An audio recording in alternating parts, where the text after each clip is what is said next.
J'ai fait deux sortes de travaux. J'ai fait ce que j'ai appelé des pochoirs, c'est-à-dire pendant des jours et des jours, j'avais des petits bouts de carton que je découpais.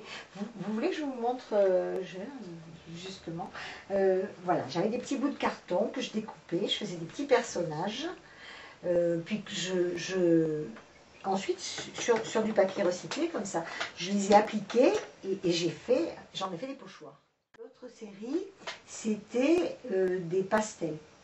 Alors là, c'était un moment, je ne sais pas pourquoi, où je suis partie sur la Révolution française. J'ai dû lire quelque chose à ce moment-là, et j'avais beaucoup de songes sur la Révolution française. J'ai pris, j'ai pris des papiers que j'aime beaucoup, c'est du papier goudron. Donc je travaille dessus à l'émail.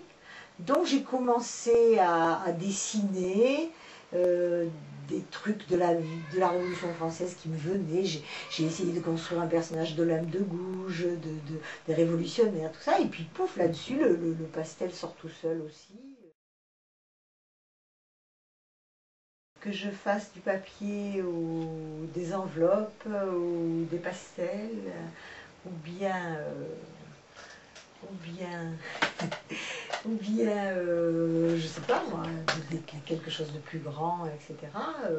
C'est toujours le même processus. Toujours d'une espèce de vision que je fais sortir du papier ou de la toile ou de tout ça. Donc c'est pareil pour moi. Parce qu'en dessinant et en triturant, même avec le pastel et tout, on recrée des matières. Il y a un moment, le pastel, je m'en sers comme si c'était un crayon, et puis après je le lisse avec le doigt, et puis après je le griffe, je fais le même genre de choses.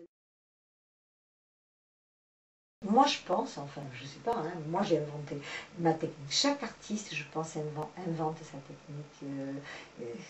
Parce qu'il y a une adéquation entre le fond et la forme, et il arrive un moment où quand on veut dire des choses, de toute façon on patouille, hein, on cherche, et puis on change aussi de technique, et on avance.